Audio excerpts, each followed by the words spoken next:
Eu vou começar aqui com o Luiz Felipe Dávila. E Dávila, uma das questões apontadas pelo relator é o seguinte, que segundo a ação apresentada pelo PL, os gastos teriam sido de 7 milhões ao todo entre a pré-campanha, quando o Sérgio Moro ainda estava no Podemos, e depois a campanha para senador pelo Paraná, quando ele já estava na União Brasil. O PT fala em gastos que chegam a 21 milhões. E o Ministério Público Federal aponta que haveria ali um gasto superior ao que é previsto para esse tipo de pré-campanha de 2 milhões e 30 mil reais. Esses dados eles já trazem certa confusão pelo lado de quem faz a acusação a Sérgio Moro. Como é que você vê a análise que foi apresentada até agora pelo relator diante desses números conflituosos ou conflitantes e também pela falta de exposição dos próprios gastos que esses partidos tiveram ao fazer essa acusação? Bom, primeiro o desembargador Luciano Carrasco está fazendo uma defesa absolutamente técnica, baseado em toda a documentação apresentada, tanto pelos partidos quanto o senador Sérgio Moro, à Justiça Eleitoral. Então, esse é o primeiro ponto importante, absolutamente técnico. E isso mostra duas coisas preocupantes. Primeiro, que a acusação feita a Sérgio Moro, ela é totalmente descabida. Por que ela é descabida? Porque, na verdade, os partidos somaram tudo que foi gasto na pré-campanha presidencial e na campanha do Senado. E aí o que o relator está mostrando é que isso não pode acontecer, porque primeiro lançaram o nome de Sérgio Moro à candidatura presidencial. Pelo Podemos. Pelo Podemos. E só depois de ele não, vamos dizer, sair mais ou se viabilizar como candidato à presidência, tentaram viabilizá-lo como candidato ao Senado em São Paulo. Também não deu certo. E só aí aconteceu a candidatura de Sérgio Moro ao Senado pelo Paraná em julho.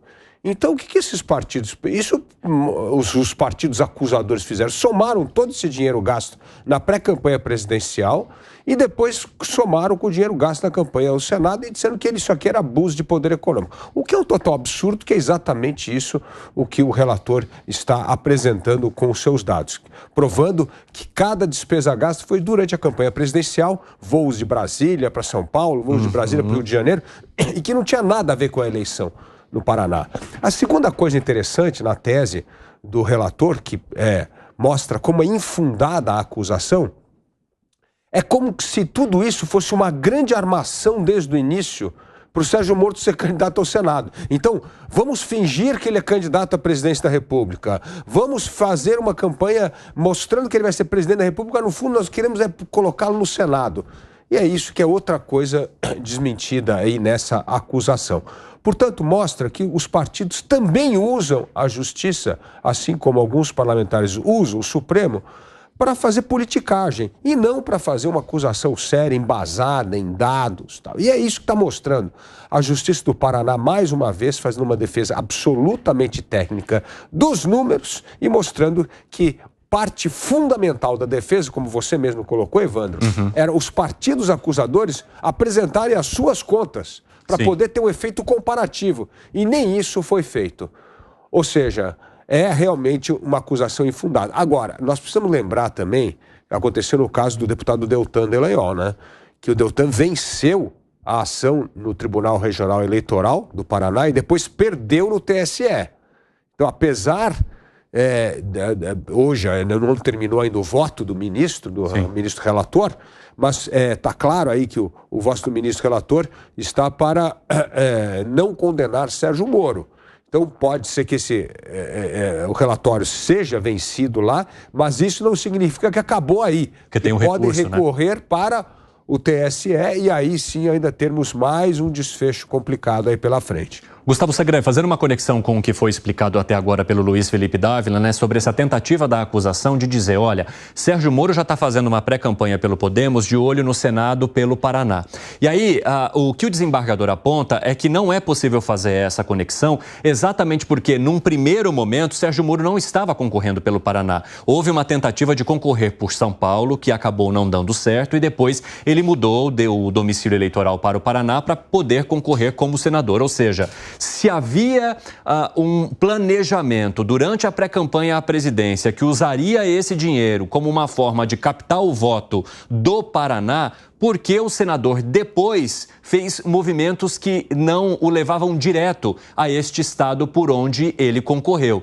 Como que você analisa essa tese que é apresentada até agora pelo desembargador eleitoral? Bom, primeiro, boa tarde, Evandro, aos colegas, nossa querida audiência. Primeira questão, eu acho que a defesa técnica, ou a relatoria técnica, porque não é uma defesa, a relatoria técnica do desembargador mostra que a justiça está avaliando as questões pelo lado judicial e não pelo lado político.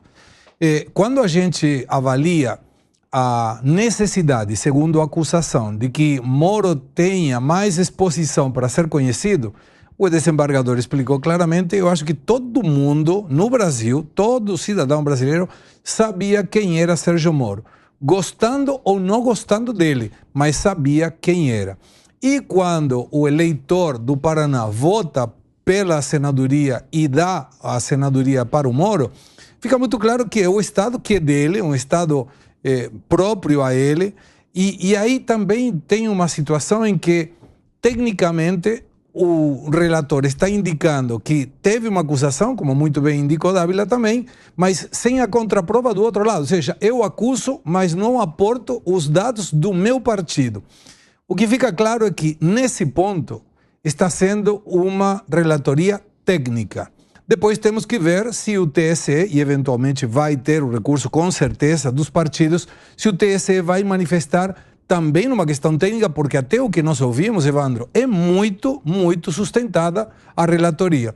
E tem uma situação, sempre tem que esperar que aquele que está na UTI venha a falecer para distribuir os bens, né? Porque já tinha até candidatos usando e colocando já o lugar que ia deixar Sérgio Moro. E agora você vê como não é tão bom, inclusive politicamente, sair discutindo se vai ser um ou outro candidato de alguém que não faleceu politicamente e que, pelo que o relator está mostrando, vai continuar no cargo. Interessante essa sua análise, Segré, porque havia ali a informação no meio político de que o PL estaria preparando, por exemplo, a ex-primeira-dama Michele Bolsonaro para ocupar esse cargo. O PL depois acabou dizendo que essa talvez não seria a escolha, exatamente porque Michele Bolsonaro concorreria ao Senado lá em 2026, e o PT falando sobre a possibilidade de Gleisi Hoffmann tentar ocupar esse espaço, então, passando a concorrer como senadora, porque se o senador Sérgio Moro for cassado nesta ação, há novas eleições para a escolha do nome que ocuparia o cargo dele. Ô Fábio Piperno, como é que você vê essa movimentação política que acontece nos bastidores, que é bem diferente ou aparenta, né, ser diferente do julgamento ou da relatoria que é feita agora pelo desembargador eleitoral Luciano Carrasco? Mais uma vez, boa tarde a todos. Bom, primeiro que eu gostaria de ouvir em algum momento também o que diz a acusação. Sim. Né? Isso é fundamental. No Paraná, os resultados realmente eles podem ser muito diferentes do que eles são em Brasília. No caso do Deltan, ele ganhou por unanimidade no Paraná e perdeu por unanimidade no TSE. Então, é claro que talvez sejam visões diferentes.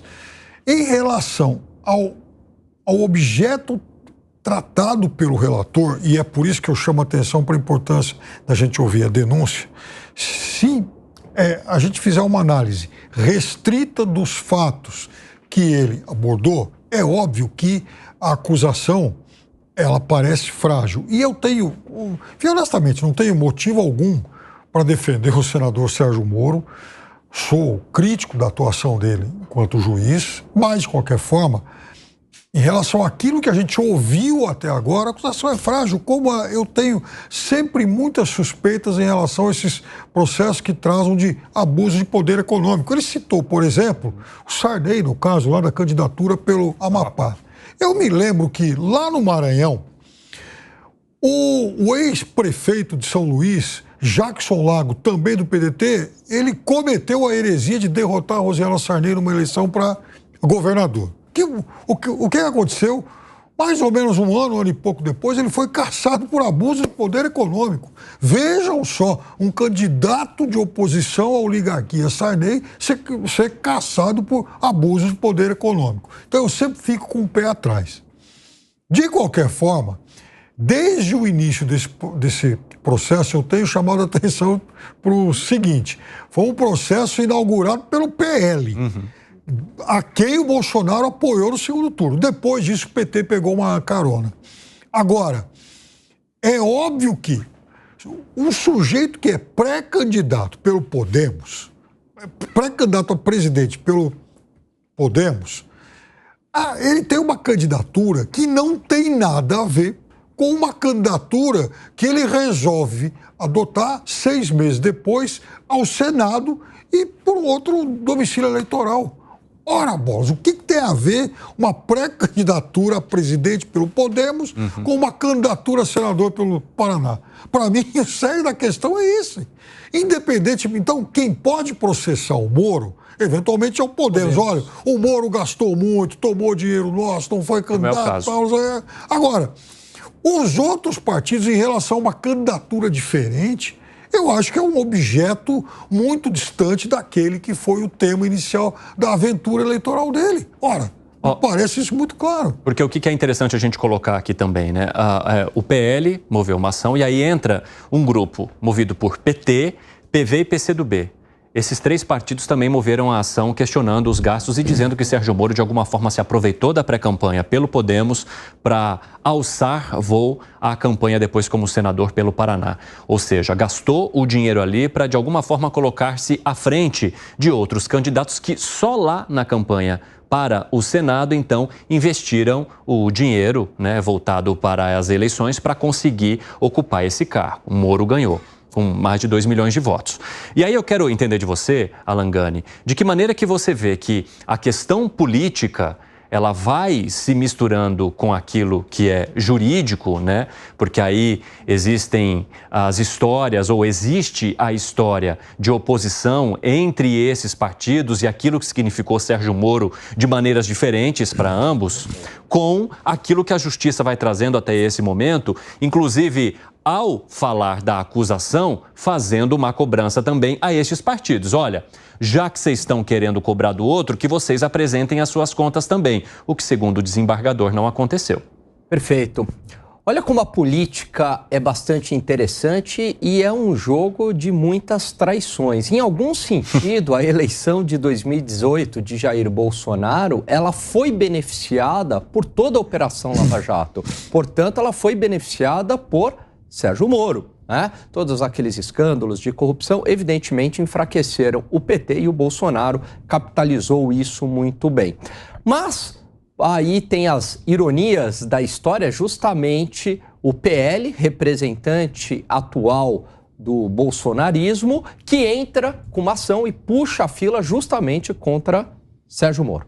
Rapidamente, Alan Gani, deixa eu só dar as boas-vindas aqui ao pessoal da rádio. Bem-vindo e bem-vinda você que nos ouve nesta segunda-feira. Neste momento, o 3 em 1 está acompanhando o julgamento no Tribunal Regional Eleitoral do Paraná da ação movida por PL, PT, PV e PCdoB contra o senador Sérgio Moro por, segundo estes partidos, ter cometido abuso de poder econômico nas campanhas de pré-candidato à presidência da República pelo Podemos lá em 2021 e depois para a candidatura ao Senado. Alan Gani pode continuar o que estava dizendo, é só para acolher o pessoal da rádio e agora estamos juntos em todas as plataformas. Por favor. E aí, o PL entra com uma ação justificando o abuso de poder econômico. E o relator, ele levanta uma questão bastante relevante. Fala, bom, qual que é o limite, né? Qual que é esse limite de gastos para caracterizar abuso de poder econômico? Nem o PL, nem o PT e os outros partidos conseguiram mostrar essa cifra, conseguiram mostrar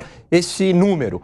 Além do que, a acusação também seria infundada de que o candidato, então, Sérgio Moro, saiu na frente fazendo uma campanha. Ora, se ele também fez isso, portanto, Jair Bolsonaro também nas motocicletas não estaria fazendo uma campanha, ou o presidente Lula com as suas viagens pelo Brasil também não estaria em campanha. Então, essa é a ideia de democracia, quer dizer, a regra tem que valer para todo mundo, tem que valer para o Moro, tem que valer para o Lula, tem que valer para o Bolsonaro. Um outro ponto bastante interessante que ele coloca é de que não daria ali, o Sérgio Moro não foi como o Dávila colocou, não foi um plano extremamente premeditado. Não, eu vou sair aqui, primeiro a presidência da República, eu vou ter uma notoriedade para depois ir para o Senado. Esse é um erro muito comum de quem acaba analisando a história. Analisa em retrospectiva depois que os fatos passaram. Não, você tem que ter o olhar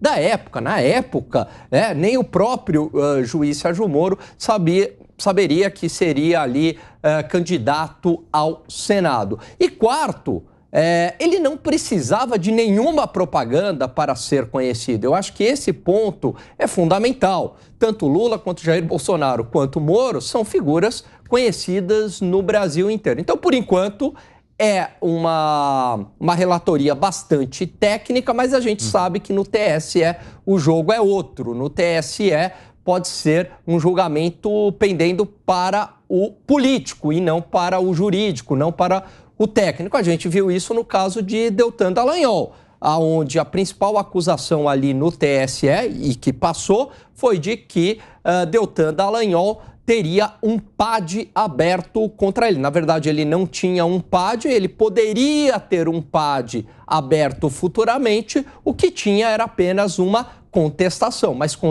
contestação não é PAD. Por isso que ele ganha no TRE, mas perde no TSE, que foi muito mais político do que jurídico.